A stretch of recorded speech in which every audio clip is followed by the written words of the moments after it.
Bismillahirrahmanirrahim. Assalamualaikum warahmatullahi wabarakatuh. Alhamdulillahirabbil alamin. Wassalatu wassalamu ala asyrafil anbiya'i wal mursalin wa ala alihi wa sahabatihi ajmain amma ba'du. Allahumma anfa'na bima 'allamtana wa 'allimna ma yanfa'una wa zidna ilman. Walhamdulillah ala kulli hal. Wa na'udzubillah min hali ahlin nar. Teman-teman sekalian, mahasiswa dan mahasiswi, dimanapun Anda berpijak saat ini, mudah-mudahan kita semua dalam keadaan sehat walafiat, dalam penjagaan dan dalam perlindungan Allah. Pertemuan yang terakhir ini belum dapat tersajikan secara offline, karena di hari ini, di hari Rabu yang kedua di bulan Januari, sudah masuk kategorinya Minggu Tenang. Sehingga tidak ada pelayanan di MKU.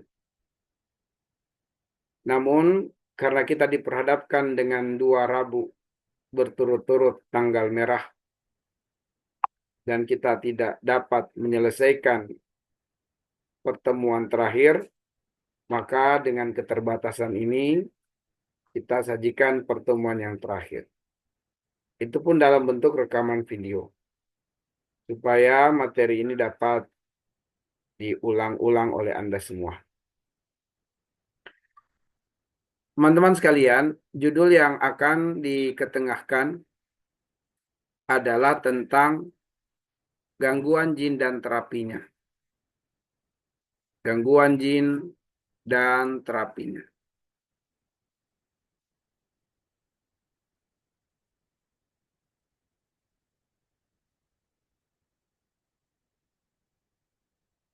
Hal-hal yang akan kita diskusikan atau kita bicarakan, apakah jin itu bisa mengganggu manusia? Apa motif atau alasan jin mengganggu manusia? Bagaimana cara jin mengganggu manusia? Apa dampak dari gangguan jin terhadap manusia? Apa perbedaan jin, setan, dan iblis? Apakah jin dan manusia bisa saling bekerja sama? Apakah kelebihan dan kelemahan jin? Inilah beberapa poin yang akan kita uraikan. Yang pertama adalah, apakah jin bisa mengganggu manusia? Tentu berdasarkan dalil, kita langsung mengatakan ya, jin bisa mengganggu manusia.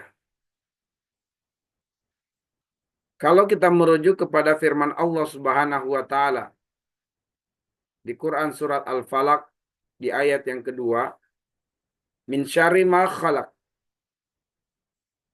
dari kejahatan atau dari gangguan makhluk yang telah diciptakan, ma khalaq.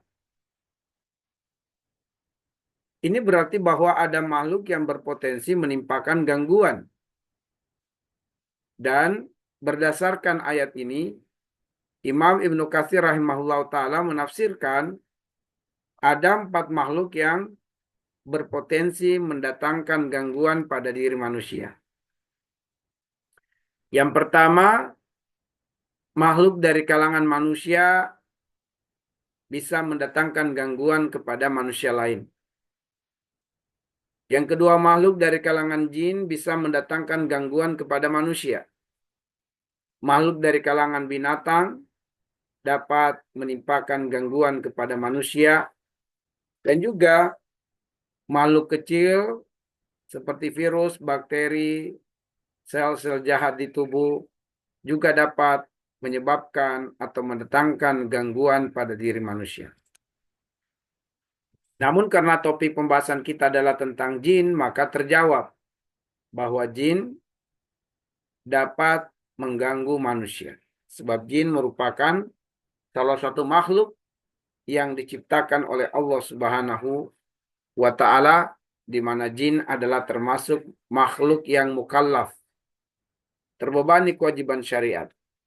Namun, jin berpotensi untuk menimpakan gangguan kepada manusia. Persoalan kedua yang akan kita diskusikan, yang kita bahas adalah mengapa jin itu mengganggu manusia? Apa motifnya? Apa alasannya?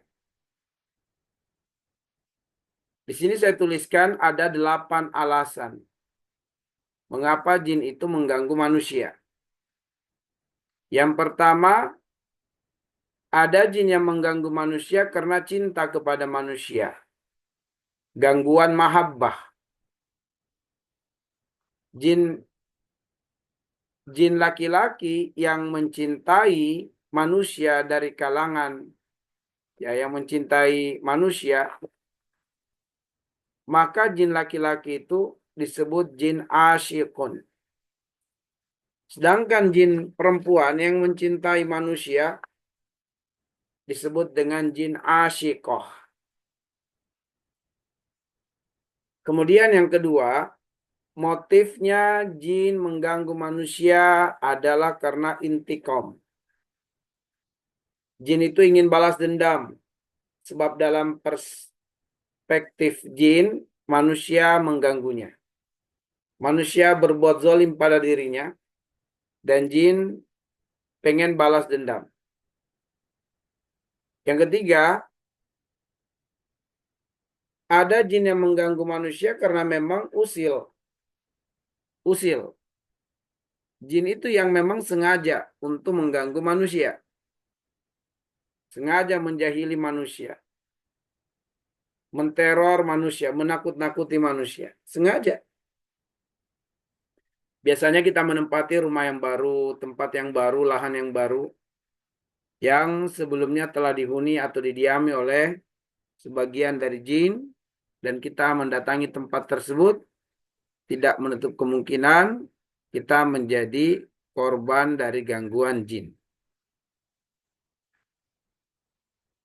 Kemudian, yang keempat, jin mengganggu manusia karena manusia yang mengundang kedatangan jin melalui jimat, melalui wafak, melalui talazim, melalui benda pusaka, dan lain sebagainya.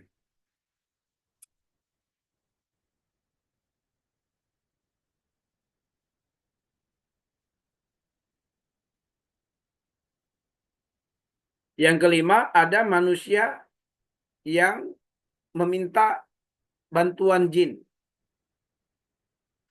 Meminta jin menjadi khodam. Tentu dengan cara-cara khusus atau ritual khusus. Atau terkadang jin datang kepadanya karena amalan-amalan bid'ah yang dilakukan oleh manusia demi mendapatkan karomah.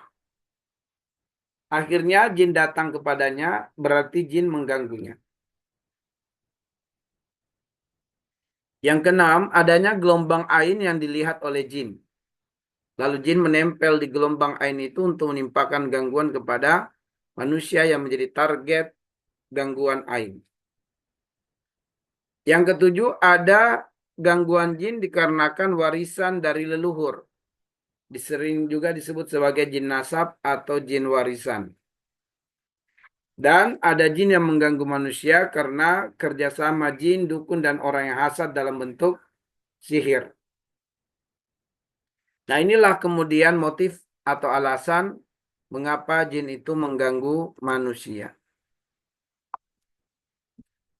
Dari kesemua alasan yang telah disebutkan, alasan yang paling mendasar adalah karena memang manusia lalai dari zikrullah. Itu alasan yang paling mendasar.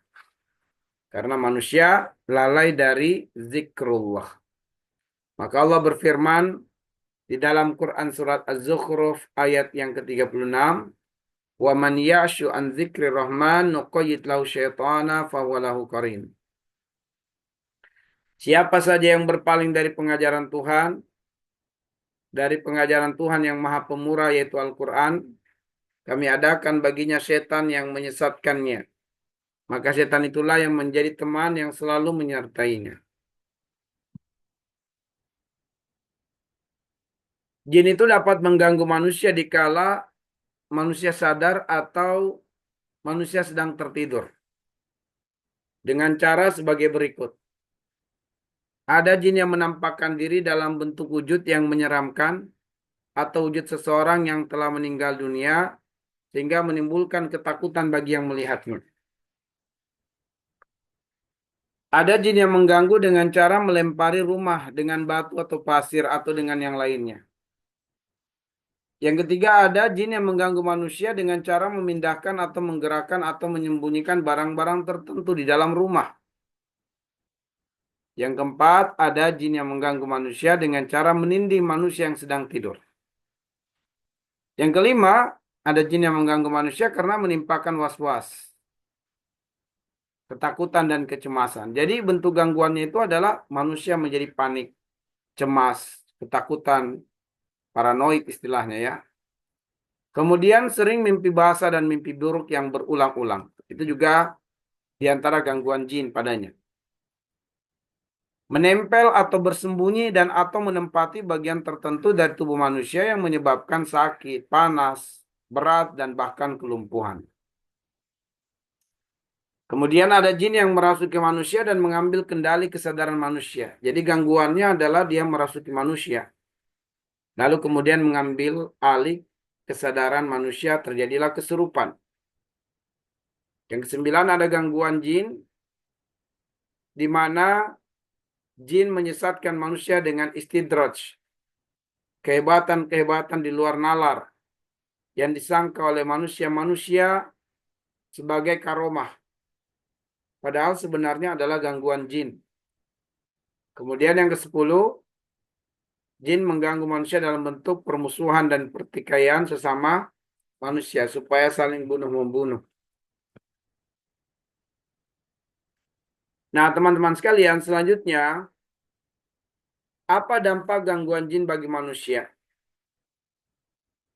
Apa dampak gangguan jin bagi manusia? Dampaknya, teman-teman sekalian, pertama menyebabkan sakit secara fisik dan susah terobati secara medis. Atau bahkan tidak terdeteksi secara medis. Yang kedua dampaknya secara psikis. Emosi menjadi tidak stabil, berjiwa inferior, selalu murung dan sedih, pesimis dalam hidup, ada dorongan untuk mengakhiri hidup atau bunuh diri, lalu zuzon atau berburuk sangka dengan saudara muslim. Dampaknya secara finansial, selalu sial dan gagal dalam usaha, selalu terkena tipu, selalu dikhianati dalam bisnis, alhasil banyak menanggung kerugian terutama utang.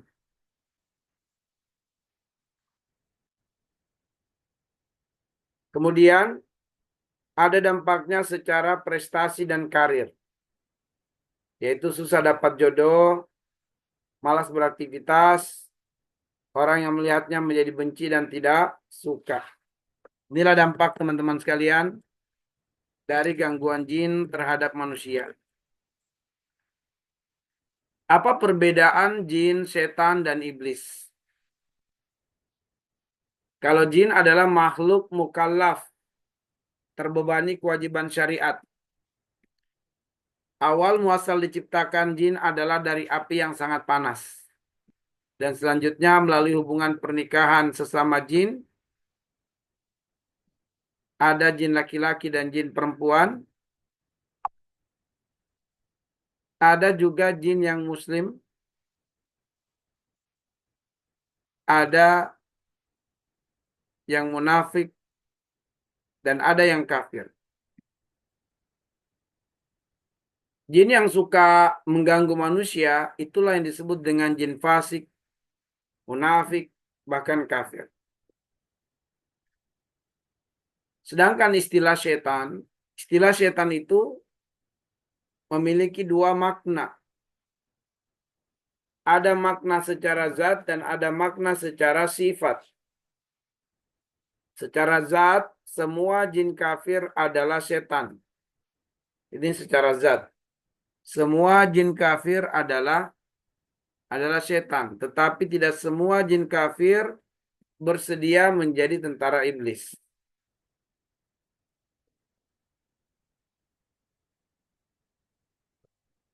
Secara sifat, maka setan adalah titel atau gelar bagi jin atau manusia yang mengajak kepada keburukan dan kejahatan. Iblis adalah salah satu dari jin kafir yang sombong, takabur, dan terlaknat. Dialah raja bagi semua setan.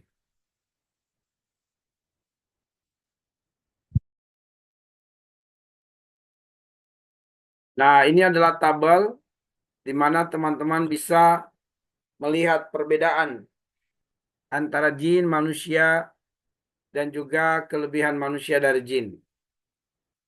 Dari awal penciptaan, jin dari api, manusia dari tanah. Dari bentuk fisik, jin itu 3 bentuk. Ada bentuknya bersayap, dia berhembus seperti angin. Ada yang bentuknya ular dan anjing, dan yang lainnya berpindah-pindah, berkoloni dari satu tempat ke tempat yang lain.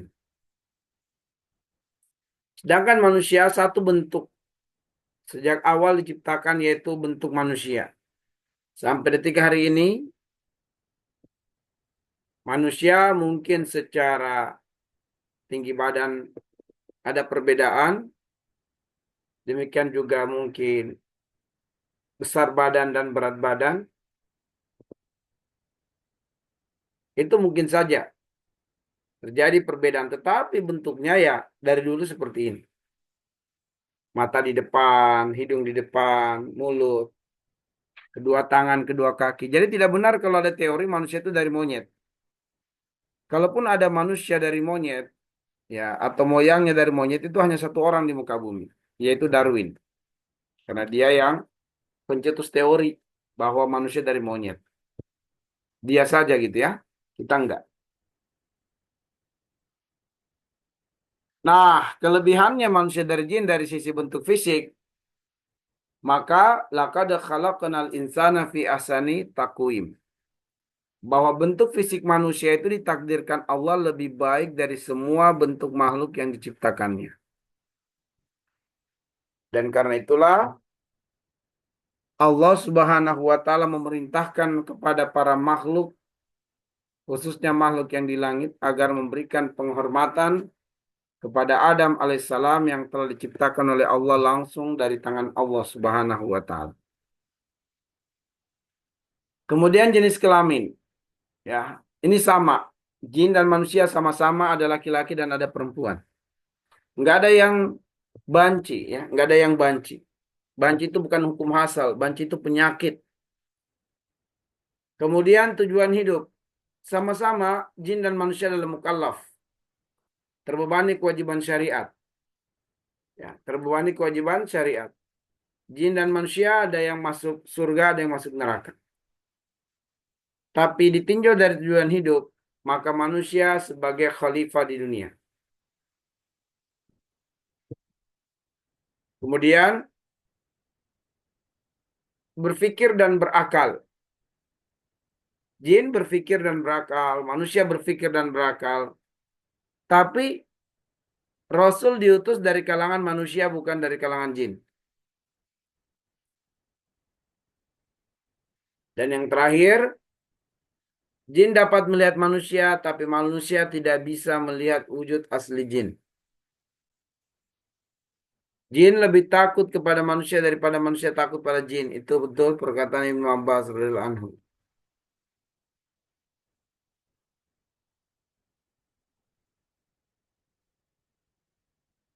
Oke, kita lanjutkan teman-teman sekalian.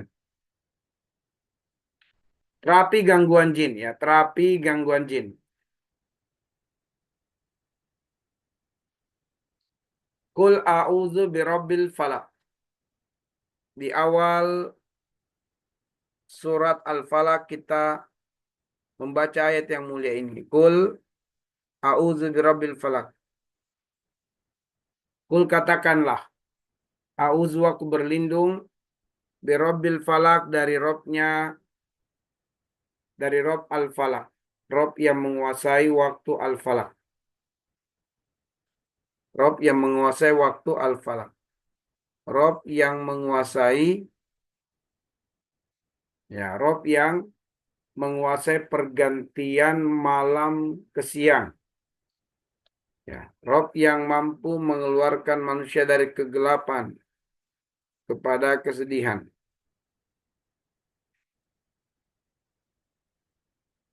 Itulah Allah Subhanahu wa taala. Qul a'udzu birabbil falak. Nah, ketika kemudian Allah memerintahkan kita, kul katakanlah, a'udzu birabbil falak. Aku berlindung kepada Allah Rabbul falak. Maka perintah ini adalah perintah untuk mendekatkan diri kepada Allah. Dan yakin hanya Allah yang maha mampu memberikan perlindungan, penjagaan, pertolongan, dan kesembuhan. Ketika kita terjatuh pada kegelapan, sedalam apapun kegelapan itu, imanilah satu hal. Bahwa yang mampu mengeluarkan kita dari kegelapan masalah hanyalah Allah Subhanahu wa ta'ala. Karena itu, mendekatlah kepada Allah, jangan jauh dari Allah. Di dalam surat Al-An'am ayat yang ke-17, wa yamsaskallahu bidurrin fala kashifa lahu illa huwa wa yamsaska bi khairin fahuwa ala kulli syai'in qadir. Kalau Allah menghendaki bagimu, kalau Allah Subhanahu wa taala menghendaki bagimu bidurrin ditimpa dengan musibah, fala kashifa lahu illa huwa. Tidak ada yang bisa menghilangkan musibah itu kecuali Allah.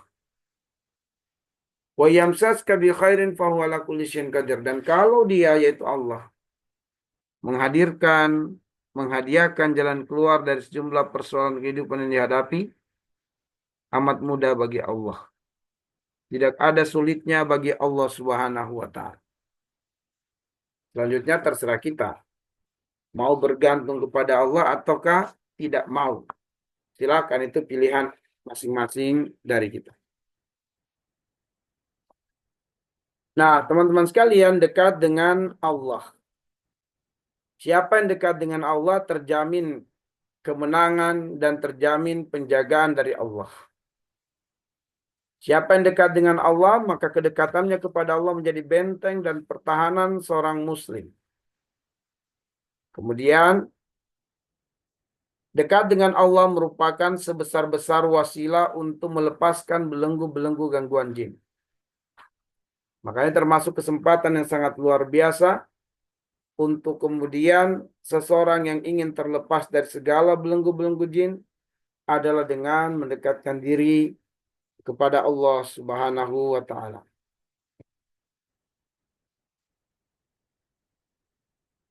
Di dalam surat At-Taubah ayat yang ke-71, Allah menyebutkan 6 jaminan kemenangan serta penjagaan dari Allah. Bahwa yang akan meraih kemenangan dan meraih penjagaan dari Allah itu ada 6 kelompok manusia. Yang pertama, beriman dan bertakwa kepada Allah. Yang kedua, beramar ma'ruf nahi mungkar. Yang keempat, menjadi ahli sholat. Yang kelima, menjadi ahli sedekah. Yang keenam, ikhlas dalam ketaatan kepada Allah dan juga ketaatan kepada Rasulullah Sallallahu Alaihi Wasallam. Ada 4 amalan yang harus dijaga dan harus ditambah dosisnya. Yaitu di surat Al-Baqarah ayat 186. Nah, di sana ada 4 tips dari Allah Subhanahu wa taala untuk mendapatkan jalan keluar dari beragam persoalan kehidupan yang dihadapi. Sekaligus juga sebagai wasilah untuk muhasabah. Maka perbanyaklah 4 hal yang terkandung dari surat Al-Baqarah 186. Yang pertama, Wa idza salaka ibadi anni fa inni qarib. Jika hambaku bertanya kepadamu tentang aku fa inni qarib. Jawablah fa inni qarib, sungguh aku sangat dekat. Yaitu Allah sangat dekat dengan hambanya. Bahkan kedekatan Allah kepada hambanya lebih dekat daripada urat lehernya. Yang kedua, perbanyak berdoa. Yang ketiga, bersegera melakukan kebaikan. Dan yang keempat, perkuat iman dengan husnuzon kepada Allah Subhanahu wa taala.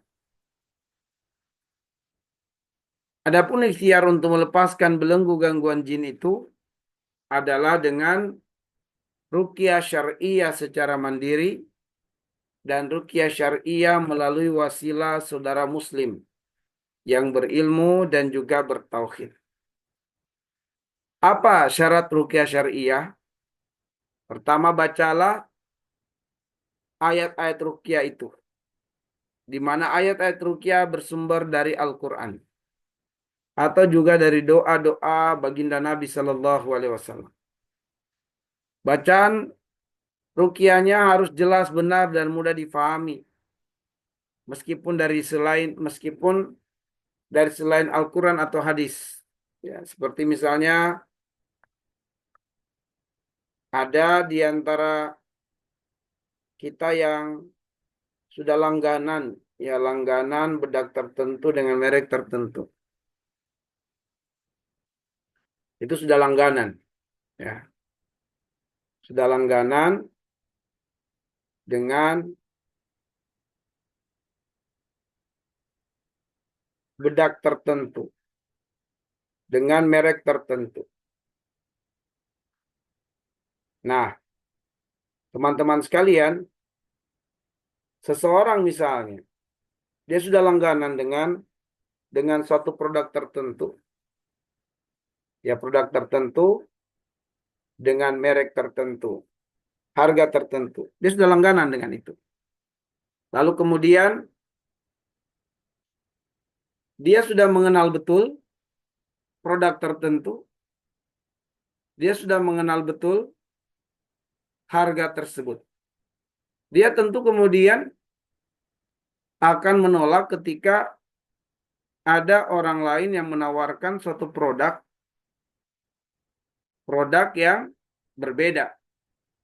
Beda jenisnya, beda harganya.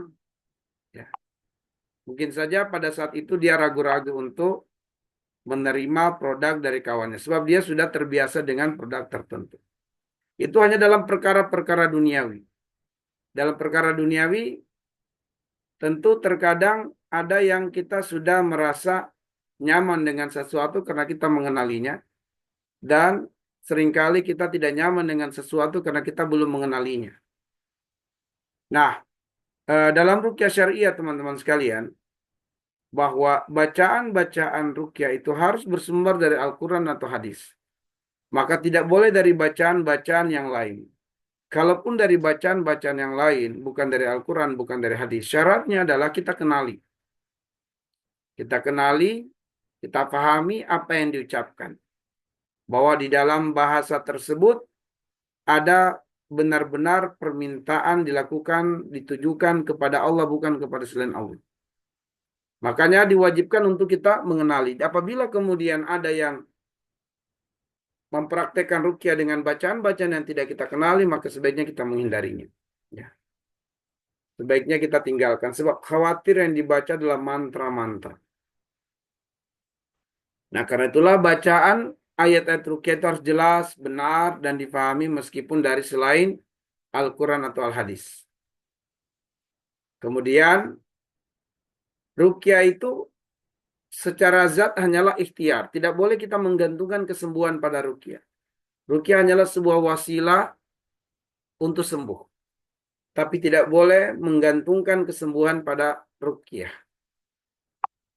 Nah, itulah ciri dari ruqyah syar'i.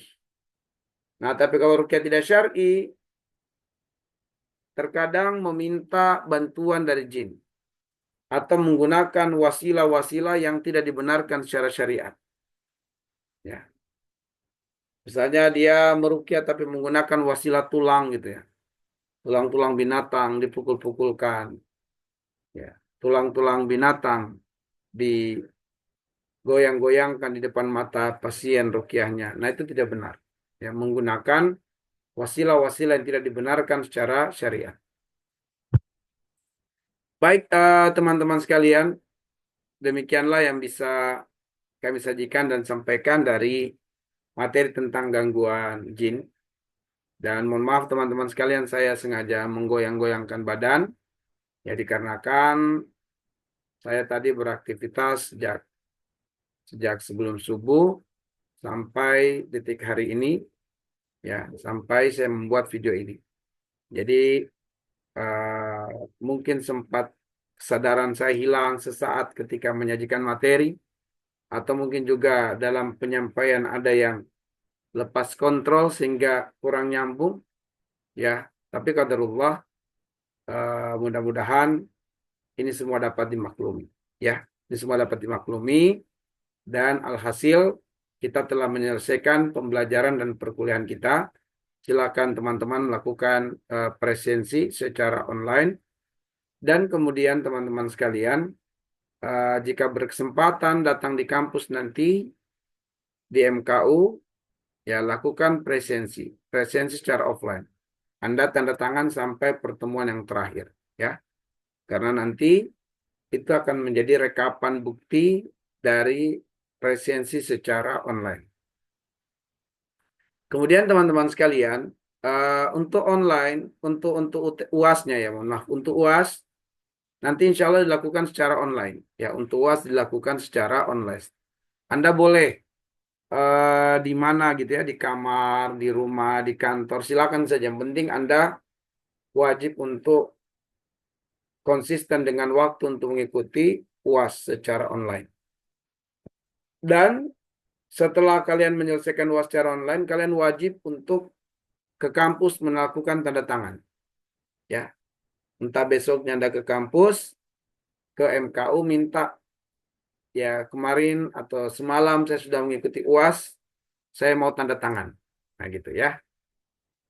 Baik teman-teman sekalian, ini saja yang bisa saya sampaikan pada kesempatan ini. Lebih dan kurangnya mohon dimaafkan. Naktafi bihadzal qadar. Assalamualaikum warahmatullahi wabarakatuh.